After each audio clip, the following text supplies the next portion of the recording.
Mamis diha naglisod ba pakaon sa inyong mga chikiting utanon apan paborito nila ang burger. Why not? I-try nga isagol ang talong sa inyong burger patty aron mas puno kini sa bitamina. Kung unsaon ang pagluto ni ini sa iranta sa report ni Mark Reggie Abella.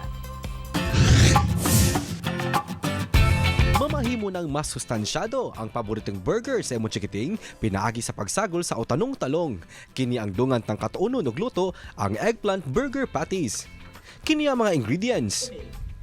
Alang sa pagluto, hiwaon og ikaduha ang talong dayon timplahan base sa imong panglasa. Sa init nga mantika sa kaha, igisa ang sibuyas ug ahos.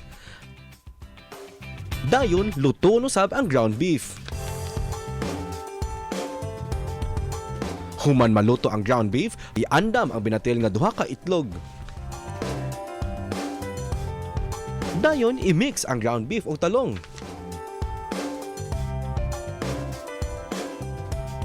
Pagkahuman, sa init nga mantika, lutoon ang eggplant burger patty. And there you have it mga kapuso, ready to eat na ang eggplant burger patty. Base sa National Nutrition Council 7, adunay high antioxidants ug fiber ang talong ug low calories kini.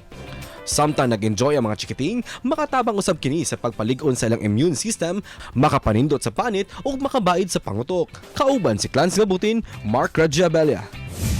GMA Regional TV Live.